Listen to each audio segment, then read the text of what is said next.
trickling in, and a lot of people that as they join, you should be getting a poll, which I have opened, hopefully. So today I am joined by two lovely guests as well to talk all about multicultural marketing. Just to introduce myself, so I am Martin, I'm Client Services Director here at Got2b Ethnic. I'm joined today by Liz Wood and Sarah Carter. I will let you guys introduce yourselves a little bit. We'll go in the order that it is on the screen, really.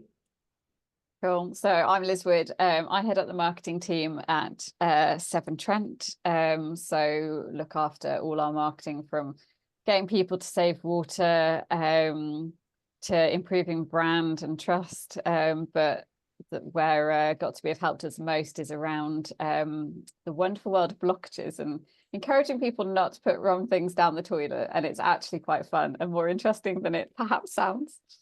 So that's me. And I'm Sarah. I work for Capstone Foster Care. So we've got a team.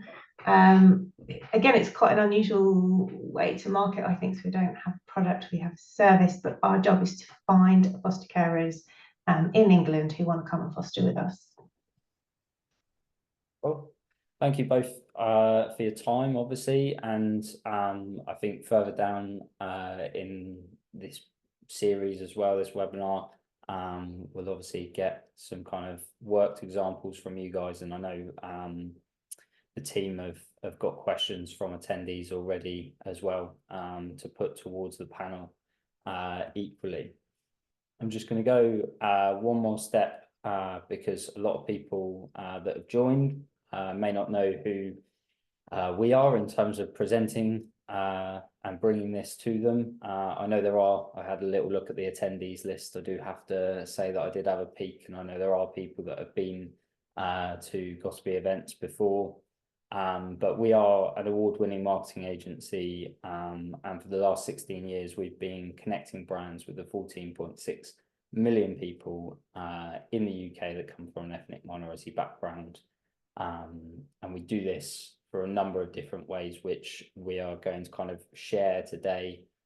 Some of that insight, some of that work, and some of the kind of approaches that we take as an agency as well.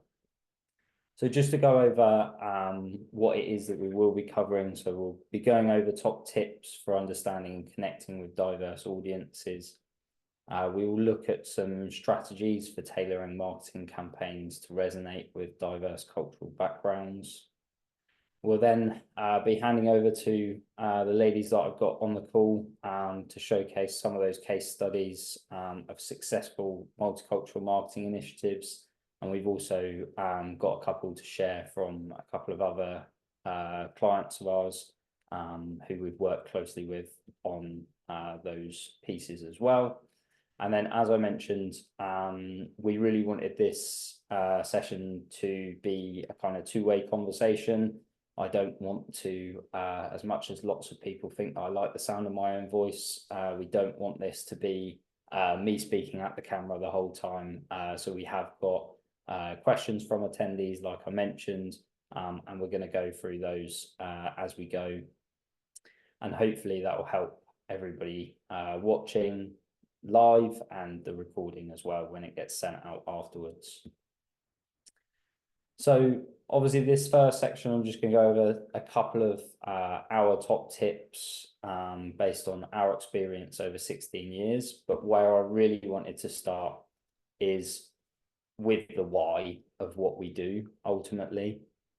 So the first kind of why for us is that we want to make everyone feel included. So our research over the years has shown that actually 69% of people from a minority community feel that mainstream media has little to no relevance to them. And what that means in turn, it both creates a problem and an opportunity. So the problem obviously is that they feel that they're not represented, but the opportunity it creates for brands is that actually people from those communities have set up their own communication channels. And we'll go into that a bit later as well. And ultimately, and I'm sure both of the guys on this call will agree with me as well, because it kind of aligns with the objective, I guess, from their perspective and from other organisations that we work with, is actually it creates an equity in society by creating a strategy that particularly focuses on one community, and ensures that everybody across society has equal opportunity and access to information. There's always the really nice saying, is that if you were to run a race and give everybody the same size shoes, then some would struggle because I may be size 10, but Sarah might only have size 6 feet, and that doesn't really work. Whereas if it was to be a fair race, actually we would go around and ask everybody for the size of their shoes. And that's kind of how we create equity in society.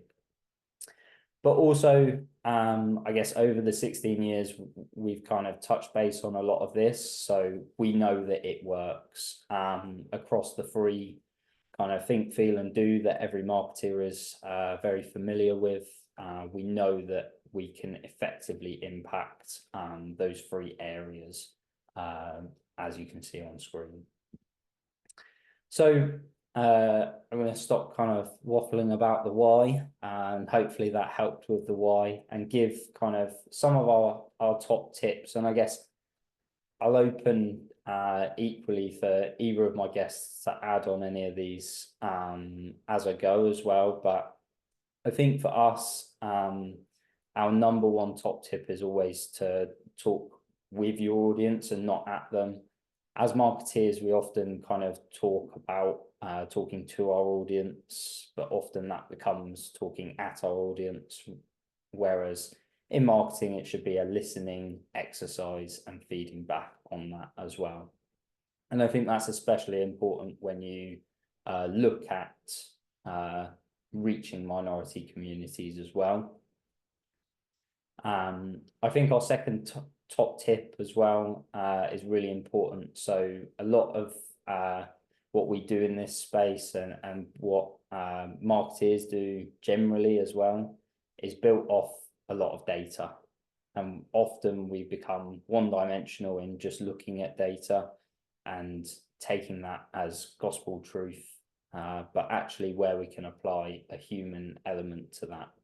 So what we always say at Gotteby is we take a 2-step approach. Is we use the data that we consume, but then we also highlight where we can get input from the community. So using people on the ground with lived experience to kind of feed into the data that we see as well. I think the third top tip from us equally is to be as accessible as possible. And for us, the real key here is language, not only in translation, but equally in the language that you use. Often particular words don't translate as well as others. And also for someone where English may not be their first language, using complex language doesn't work or resonate, and equally that flips off the attention span ultimately. And I'm sure Liz can talk on this when we get to her piece equally with some of the stuff that we've done with Severn Trent as well. And I guess top tip number 4 bleeds into number 1 as well, really, is it's to create a culture of listening and learning. So even though we've been doing this for 16 years, and I'm sure my guests will understand and empathize as well, is you never know everything. And one of the things that we always say is that whenever we speak to brands is to not feel uncomfortable when having a conversation about ethnicity, diversity or inclusion, simply because if you don't know, you don't know, and it's better to learn and listen, and that goes from talking about the subject but also with the people that you're trying to reach as well. Was there anything from either of you guys to add on to that at all? I don't want to put you on the spot, and of course you've got your bits later as well, so I don't want you to give too much away. I wouldn't. I think all of those, I would just agree with those, especially around the data and insight. I harp on to my team about the importance of insight in marketing rather than just focusing on beautiful creative, and that bit of really understanding your audience, I think is really critical to anything. But as you say, specifically to engaging with diverse communities. Mm. I think I would just add, like, don't panic, that we all feel like we need to tip our hats to EDI and quite often get talked into doing things from a tokenistic point of view, whereas actually there are specialists like Got2b who can help you actually engage with an audience rather than just tick that box. Yeah, so then I guess on to kind of, I guess this is the part where we're talking really about how actually do we go about reaching minority audiences. And for us, we generally talk about this in two different kind of formats.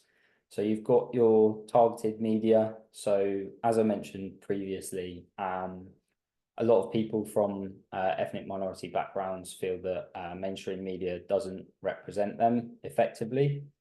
So what's happened over the years is that lots of different publications, all the way from narrowcast TV, community radio, print and online publications, have emerged to help serve that kind of market. And now you can get specific news based on effectively your ethnic background. So you've got things like Sony TV, Sunrise Radio, The Voice, which will deliver news that is actually relevant to the people that they know are listening, and that's specifically under kind of the umbrella of reaching minority audiences from there as well. So that's kind of like a traditional spin, I guess, on traditional media buying, is using those newer, smaller publications, but a lot more targeted. And then the second way we think about is using kind of demographic targeting. So looking at a specific demographic set and thinking, what is it that makes it this demographic different based on their ethnicity, that means I can reach them. And typically we talk about this using more familiar formats, so things like digital, although not explicitly able. You can use certain things about someone's behavior online that may indicate that you have a higher kind of proportion of people that sit under an ethnic minority background in there. And I'll give a really good example of that later on in the slides as well. But equally, even then going all the way down to looking at where you're placing out of home messages and looking at kind of census data and where there's a really high proportion of a particular ethnic minority audience that you want to reach within that data as well. And I guess that's kind of the two bits in there. Obviously, that demographic targeting can look at things like attitudes and kind of motivations to buy and things like that, because they are very different based on somebody's ethnicity. The kind of one really kind of hard-hitting thing from there that I always use to kind of showcase for people is that based on research, Black and Afro-Caribbean audiences are 103% more likely to discover a brand through a music streaming platform. So you can kind of take that bit of insight and instantly go, okay, I understand that this audience is discovering brands completely differently to a different audience, and then you can go, okay, that instantly informs where I might place X ad that I want to target at that audience. And one of the really key things as well is about making the most of community in when reaching people from an ethnic minority background, because when we talk about minority audiences, these are often going to be people that have moved to the UK and created their own communities in which they interact, because there is a higher level of trust, and people tend to stick to people that understand their experiences more and align with them. So on the screen now is just kind of key ways that we look to make the most of that community element. So whether it's gaining influence through key people of influence, when we talk about key people of influence, we mean kind of high up influential people across minority communities. So they may be faith leaders, community leaders, things like that. Places where people go for information relevant to them. And equally, I guess that leads on to the kind of second point as well, is using places to interact that are familiar and that they trust, because trust is like a really key part here. Is often minority audiences feel excluded, and then therefore we need to create a safe space and interact in a safe space that is relevant and appropriate for them as well. And I think this goes to kind of the next point goes to some of our top tips as well. It's ensuring that we're also giving back, and this isn't kind of a one-way relationship. And I think that goes to Sarah's point earlier as well of how we can do this in a way that doesn't feel tokenistic and doesn't feel like it's performative or it's for a particular reason. So some of the ways that we give back is often if we go to these kind of places of trust or places of worship to kind of engage with people, we will often give back, whether that be monetary, whether that be time, whether that be general support to those places to help them kind of thrive as well. And the final point, so particular minority audiences equally over-index for advocating for brands. So one of the really great ways that as a brand we can kind of make the most of this is to be able to facilitate a way for communities to talk about you amongst themselves, and this is almost where we kind of look to try and create a spider web effect of talking about brand that can be really powerful as well for a lot of brands. A couple of last things to touch on, and you should have some examples on screen now about copy that we use. So obviously copy is really important that we're using, whether it's in language and whether it's changing the copy that we use across some of our normal comms to suit an audience. As I mentioned before, thinking about what their motivations are and where their motivations are different, and what that might do to the copy that we use to kind of affect what we're saying. And equally, imagery, I know Sarah mentioned as well about tokenism, and it's in your imagery creating authenticity and avoiding that tokenism. And I think the easiest way to do this, and Sarah, apologies, I'm likely going to steal something that you told me the other day because I loved it so much, or I can let you say it. But effectively, the way as humans that we're going to see something that's tokenistic is if it doesn't fit the norm of what else is happening in the scenario. So nod at me if I've nailed that or not, Sarah. But essentially what we mean is, and I'm going to call them out, I know there's no one from there on the call, so it's all good from that perspective, is if we look at a brand that is a bad example of that, is the classic Dove ad, where you kind of have an array of skin tones in the ad, and it doesn't look normal or kind of it doesn't look natural, and that instantly kind of builds your mind to think, okay, why have these things been put here? And then you go, okay, that's why, and it's to achieve an objective. Whereas if you can have a natural setting, then it's not going to make the brain think, what's going on here, what's the anomaly, and that's kind of how you can achieve that really well. And thank you, Sarah. I am forever going to steal that now, when we go. So, as I mentioned, I didn't want to make this about me rambling on. So I've kind of restricted myself to a good 15 to 20 minutes. Hopefully I haven't bored anyone. I've seen the number of people here hasn't dropped dramatically. So it means I haven't done too badly. And I'm going to pass over firstly, I guess, to Liz to give us some insight on kind of the work that Severn Trent have been doing. And I guess whatever you can kind of help glean on. The thing that we get from a lot of people when we talk to brands is, where do I start? And equally kind of what the impact is as well. So if we can kind of touch on a few of those things, I think that would be really great as well. I can see her noting down, making sure she ticks the box.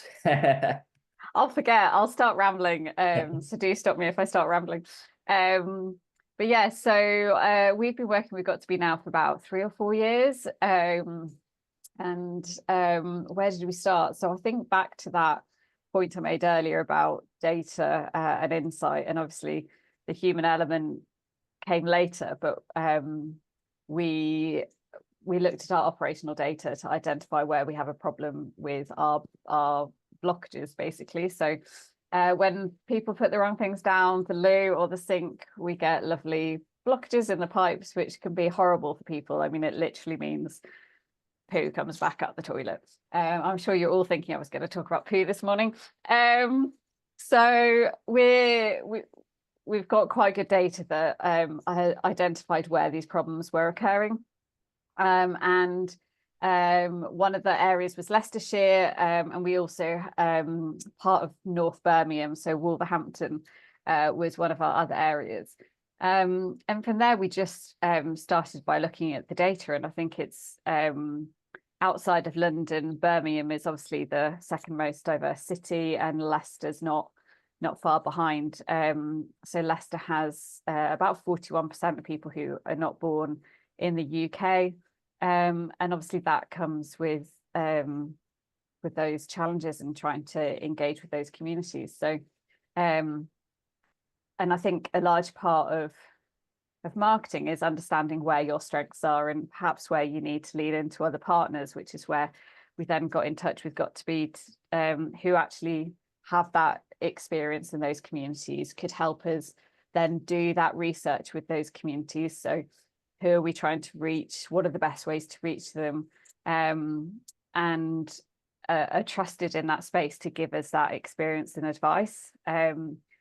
So that's sort of where we started from. And we worked with them to understand those customers in Leicestershire. So what was the languages? How do they like to be engaged with? And it is very different from our traditional approach of, bang out a radio ad and a few things on social. So that experience is really beneficial, and especially when it comes to engaging in the communities as well, and knowing who the right people are, who are the community leaders, where can we reach out to those people.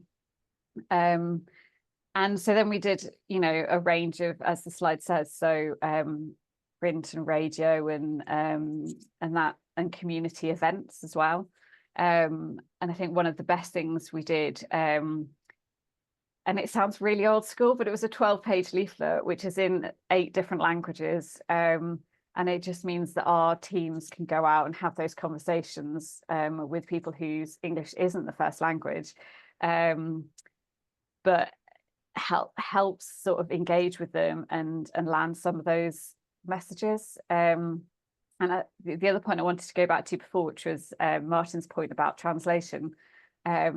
So absolutely translating the language, which we did and was really useful. But that point about words and technical language, I remember sitting in a meeting with with Martin, and you know, one of our tips is not to pour something down the sink. So, you know, seems quite simple advice, but turns out the definition of sink meant that some communities would then just go outside the kitchen and pour it straight down the drain, which is as bad. It's the same pipe, but that sort of use of the word sink made them think it was fine to then pour it down the drain. So it's understanding those nuances, and I think that's where got to be of really added value to the campaigns that we do. And in terms of impact, so as I say, the value add is definitely around those communities, languages, that sort of element. But we've been able to track the improvements. So from an operational side of things, we're able to see the reduction in blockages. It takes time, but the very first campaign, we were able to see a good reduction and a positive ROI, which hence why we're still working with Got2b, because it's very beneficial. And we also did some good old-fashioned customer research, and obviously we take assumed behaviour with a pinch of salt, but we did have 93% of people say that they would definitely or probably change their behaviour as a result of what we'd done. We also saw some really positive results around the fact that the language had made it easier.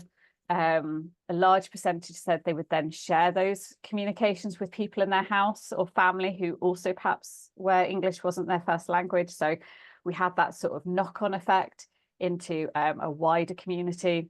And we had some really positive feedback around that community approach, around going out to places of worship and the local retail stores, and really sort of getting on the ground and just taking a different approach rather than the blanket approach.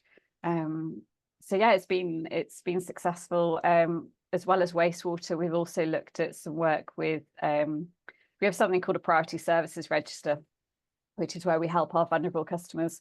And again, looking at how we could engage those communities which had a double challenge of not only are they vulnerable, but also they perhaps don't speak English or need different supports in different ways.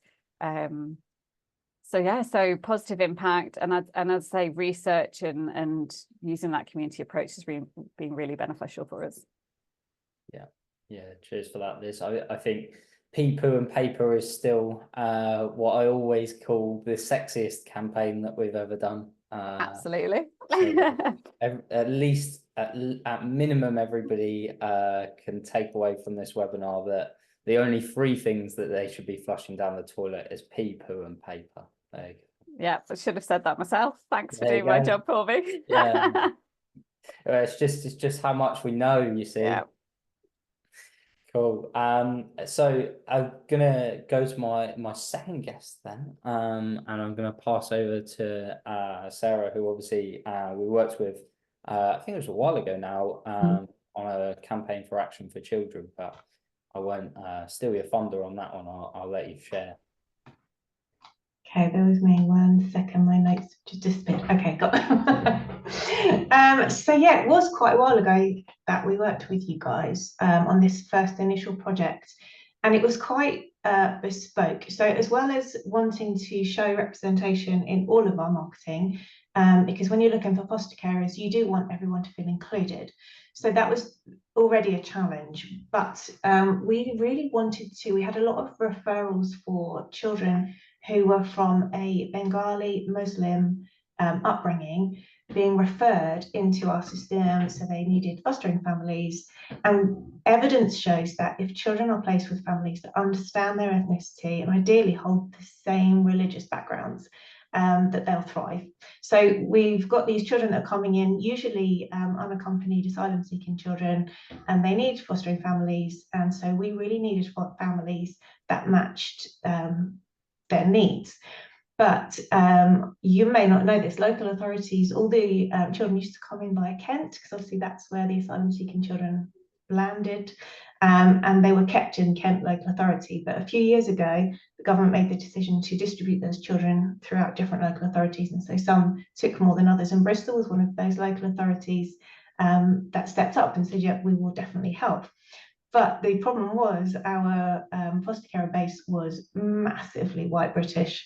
So we desperately needed to do this piece of work to try and find Bengali speaking foster carers. So we went about all of our usual marketing tactics.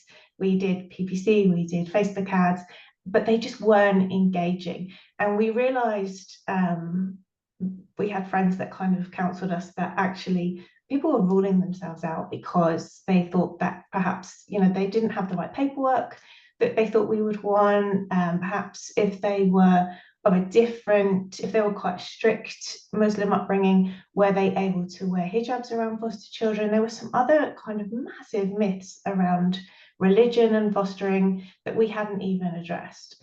We also gung-ho tried to go and do Asian radio stations in the Bristol area, but they wouldn't touch us because we didn't have any of these foster carers who could talk legitimately about their own experiences and give their own case study. So that was a non-starter. The other challenge for us, which you guys may appreciate, is we've just recently undergone a rebrand. And it was a huge rebrand. We paid a lot of money for an agency to come in and do all of the work for the rebrand. And it was brand new. And so we had this deck of images that we had to stick to, because until people understood the brand, until it had bedded in, we weren't allowed to introduce new things. So our messaging and our imaging was so tight. And so we said that the images that we had weren't reflecting what we were looking for. They were diverse, but they weren't addressing this Bengali speaking audience. So we went to stock photography, and I see someone's asked a question about this. And it was just awful, because actually if you search for Bengali people, so you might put like a parent and a child, you're going to get somebody in Bangladesh. They weren't reflective of the Bristolian audience at all. They were very traditional. The children were tending to be babies, and we wanted to give people a really realistic view of what fostering would look like. So the children are older. So the images just weren't going to work for us at all. They weren't representative. We also learned that there is a slightly different skin tone. Somebody told me there's slightly different skin tone between Bengali Muslims and Pakistani Muslims, so you can't fob them off with this stock photography. So that wasn't going to work out. We didn't want to look ignorant. We wanted to make sure that we connected with an audience so they see themselves in our marketing. So thankfully we were overwhelmed, and we were approached by Gotaby, so it was just perfect timing. Like, do you need help? Like, we do need help. So the first task, and again I see someone's asked about this, was photography. And so Gotaby put out an ad to find us a family that would come forward and model for us. And then we did a photo shoot to make sure that those images matched our existing deck. So Martin, if you don't mind, I did put together just a couple of examples to show you. The first slide, the 3 images, so the top 2 and the one on the left are the ones that the branding agency gave us. So you see there's quite a vibe. They are diverse, but they're upbeat, they're happy, they're natural looking. And so the bottom right one is the one that got to be sourced for us. So it kind of matches the same feel. It doesn't stand out, but it's now including the foster carers that we wanted to reach. And then these images, we did a whole set with her whole family. Actually, it was a beautiful family, lots of children of our age that we were looking for. And so they became part of our brand deck then, that we could just put in as slides on all of our social media, so that anybody across the country from that background would come forward and help us fostering those children. The next thing we did was translate our materials into Bengali and Urdu. Actually, we were kind of covering a few bases. So the second slide, Martin, if you don't mind, thank you. You can see we've got the images, we've got the text in English and Bangladeshi on that one on the left. So we did all our materials in dual language, because we do need English speaking foster carers, because they have to be ambassadors for the children. But by making the leaflet in their language, they're more likely to realise that we do want them. Please don't rule yourself out. You are the audience that we're trying to reach here. And again, like Liz said with the translation, the fostering is quite a bespoke thing to us, I think. And so actually, when you type it into Google Translate and then you translate it back to English, it does look like we traffic children because we displace children from one family to another. People were interpreting it as please help us traffic children. So thankfully, Gottfried helped us get the right terminology that was warm and explained why these children need homes and how to help us. So thanks for that. So we ran a targeted Facebook ad campaign using this dual language, and of course you can do that geographically in Bristol. So we had a digital presence that then backed up how Gottfried were providing for us ambassadors in the local community. So they actually reached out to different ethnic stores, so we were able to borrow the trust of those different communities and put all our leaflets in there. They managed to do the PR on community radio, again using ambassadors, so people connected well with that. And just made other connections in the community that we never would have been able to make on our own behalf. So we're now looking to start another project because we've identified that we've got a lot of children in East London that are now looking for different homes, all looking for Pakistani Muslims now. And so we've identified, according to national demographics, that we've got a lot of Pakistani Muslim families in the Forest Gate area. So we're now going to start a whole other piece of work following this kind of template to make sure that we're reaching that audience in a way that they understand and that they know, don't rule yourself out, we're after you.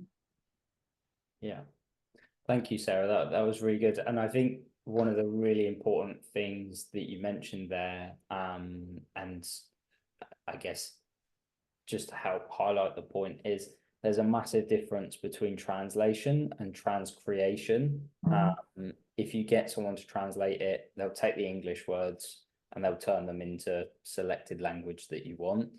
If you get someone to transcreate something, they'll take the English words and the meaning of the English words and change them into the correct tone in that language, which, yeah, as you mentioned, stops people from thinking that you're trafficking children, and rather that you're looking for foster families, because, yeah, we don't want to be in the there's always an example of I think it's KFC in Japan. It was like they just translated it and it ended up being something like eat the bones of your dead relatives or something like that. It's one of those ones where you look at and you go, oh God, okay, right, just translation versus transcreation. So there you go. It's an interesting one there. I'm just getting some messages about time in from my lovely Aisha sat in the background. So I am going to fly through a couple of other case studies of people that aren't here. And then we'll dive into questions, because as I mentioned at the start, I think that's really important. But one of the things that I mentioned a while ago was just about how we use particular insight into a demographic and how we can use that into targeting. So some people aren't aware, some people are aware. Black women in the UK are actually 30% more likely to miscarry than any other ethnicity. So we help Tommies with a kind of education campaign around miscarriage targeted towards Black and Afro-Caribbean women. One of the things that I really like highlighting about this case study is that one of the most effective ways that we targeted Black women in the UK was by looking at browsing audiences for particular hair care products. Black women's hair is traditionally more textured and therefore needs different care to kind of any other ethnicity. And therefore we can kind of see, based on that behavior, that there is likely going to be a high proportion of Black women within this audience. So we can use that to really kind of know that we're specifically targeting that audience, or at least to a high percentage. One of the kind of outputs of that, I guess, impacts of that, is that within that audience, we actually saw a higher conversion rate than their benchmark. Their benchmark was sat based on the rest of their comms, so their comms to everyone. So I guess the really nice thing that highlights is actually that by doing this particular part of let's think about how someone might behave and the way they behave differently based on their ethnicity, can actually be a lot more effective than just this kind of blanket approach. And you can see that in those numbers that we saw from that campaign as well. As I mentioned, whistle stop tour on these ones. So another piece that we did was for the NHS during COVID. Many of us will be aware that during COVID, certain people from different ethnicities uptook the vaccine at different levels. One of the challenges for the NHS was the Eastern European community.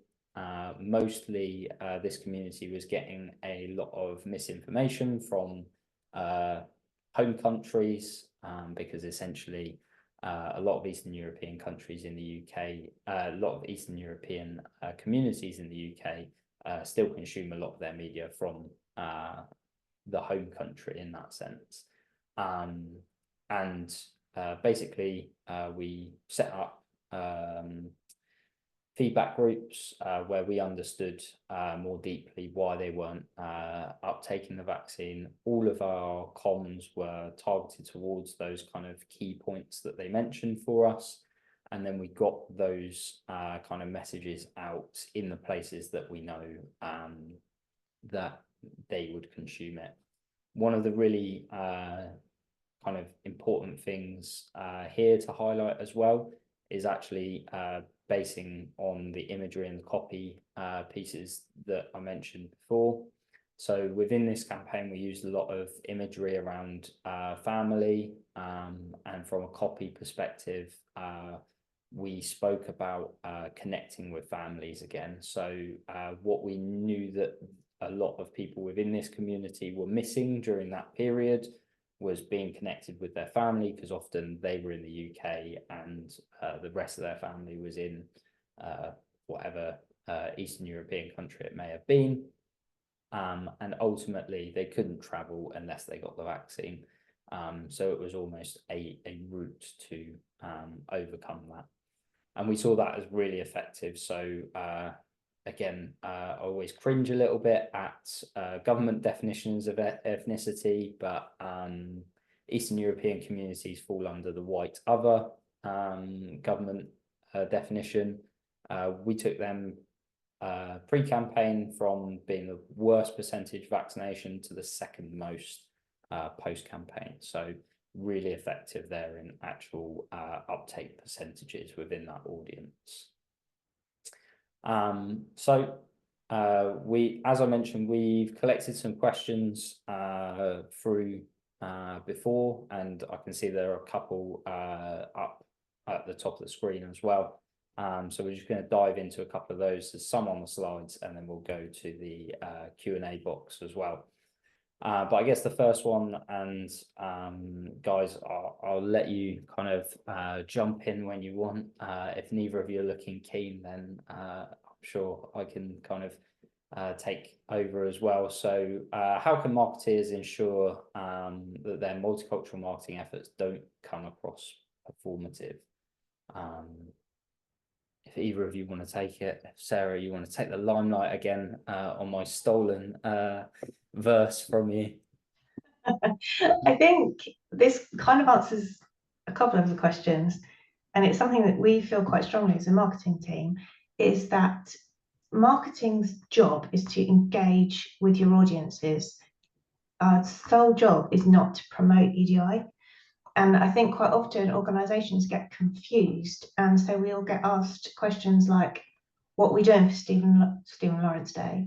And like, what are we doing? But they want us to put things in our marketing that's going to reach our audience without any authenticity. And And I feel like customers will scratch the surface and realize that it's tokenistic. Whereas actually, if the organization is doing something, so our Muslim foster carers, for example, are celebrating Eid, we will talk about Eid and talk about what our organization, what our foster carers do to celebrate Eid, and it becomes part of the conversation. So in your marketing strategy, you'll have conversations that you want to have with your customers, because people don't read ads, they read what interests them. So you're having that conversation with your customers. And if you feel that actually this piece is going to reach this audience, then include it. But don't get driven by other people's needs to include or to look diverse. Represent how diverse you already are. And so if you have customers in different minority groups, represent them, represent the UK's diversity, be representative rather than trying to champion EDI, because I think audiences can absolutely see right through that. Hopefully that helps. Yeah, absolutely. I think that was lovely. And then I guess the next one, my data champion, Liz Wood, must have an answer for this. How can data and analytics be leveraged to understand better and targeted multicultural consumers? Well, I think I've probably covered it a lot already, but it's so, and most marketers know this, it's so important to understand your target market, and even more so with multicultural consumers. So we use things like Acorn, which is hard data. Obviously our operational data and our employees have a lot of knowledge, and then it's looking out to whether it's trusted partners like Got2b, but we also have links in with Citizens Advice in different cities, and we have other community relationships, as well as obviously actually going out and talking to those communities, and then using that to inform your strategy and your approach, and not just doing a one-fit-all campaign. Yeah. Perfect. And I guess, are there any specific platforms or channels that you know are particularly effective for reaching diverse audiences? And I guess, yeah, it's a fair point. Does it differ between cultural groups? Either of you on that one, or I'm happy to take that one because that's kind of bread and butter for us, I guess. So yes, absolutely, it does differ across cultural groups. As I mentioned before, you can see it just in that kind of headline stat, really. A lot of what we do is look at how consumers essentially, as Liz said, follow the data, but then what we can do is use that data to understand versus different ethnicity sets. So it's no different to what any marketer is doing naturally across age, gender, socioeconomic background, but you're just implementing a different filter effectively on it. I think if I was to call out any channels that were particularly effective, ones that we've used in both of the campaigns for the guys sat on the call as well, is actually being a part of the community, and kind of whether that's engaging at events, whether those are large scale events or kind of at places of worship during times of worship, or equally whether that's simply, and it sounds so old school to use Liz's phrase earlier, putting posters and leaflets in minority owned stores. So by using those stores, you know that you're going to get a particular consumer shopping there, or at least a high proportion of the consumers shopping there are going to be from the minority audience that shop serves. And then also what you're doing is borrowing the trust of that shop owner, of that shop itself. So within that community, that shop owner has likely got good ties to the community and good relationships with consumers as well. So it's a really good way to borrow the trust in there equally. There you go. This must be one for both of you two. What advice do you have for companies just beginning to explore multicultural and inclusive marketing, and when should they start? I hate to sound like a stuck record, but data and insight.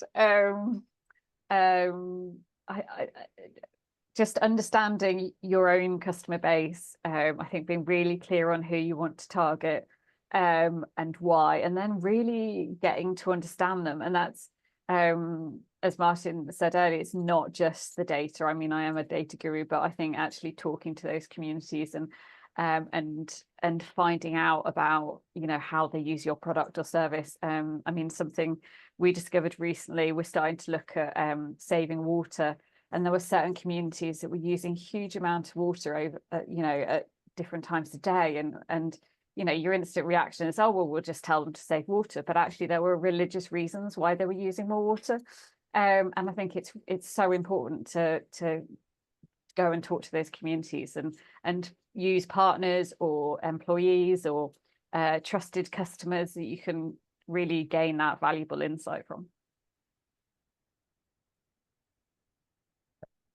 I think that's lovely. Was there anything to add on that, Sarah, at all? No? Absolutely agree with that. Yeah, lovely. I'll try and pick a couple out of the question box, maybe probably time for one more if I'm having a quick look. Let's go with oh, this is quite a nice one. Were you ever concerned about the implications of the fact that this multicultural marketing panel is not very culturally diverse?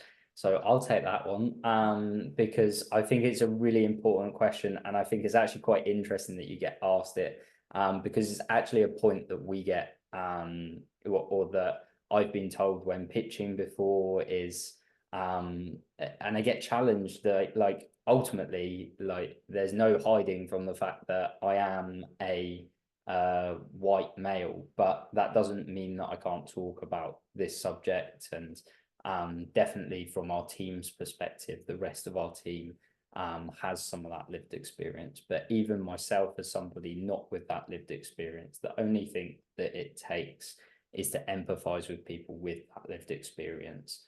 But equally then, as I mentioned, listen to that lived experience as well, which is why we use so many partners that come from those backgrounds that we can lean on that experience for, because data can take us so far and then lived experience needs to take us the rest of the way. And then it's working on that to use that to the best of our ability as well. So I think I'll take that as a nice challenging question that never afraid to kind of shy away from, I guess, and leave on a point, on a positive point, hopefully for those listening as well. And I want to kind of leave with a visualization as well of kind of the journey that we're talking about here, is that the first step effectively is to identify where you can make a difference or where you need to make a difference. Like I mentioned, some of the projects that we've touched on have been because a particular minority audience is negatively affected more than the rest, or it may be that based on behavior because of their background, that we need to communicate with them in a different way. And then it's defining and designing how you kind of create an approach to touch on that, and ultimately implementing. And then I guess finally is looking at where we can kind of realize how effective those pieces have been equally. So I think that has hit us on the nail of the head of 12 o'clock. And I'd just like to take the opportunity, I guess, to thank my guests, everyone for listening, but equally the team behind this as well. Often I get stuck in front of a camera and told to speak, but there's loads of other people that put the work into this as well. I know there are a couple of questions that we didn't manage to get to. What we'll do after this, we will send out all the recordings and answers to any questions that we didn't manage to get to as well. So thank you, guys.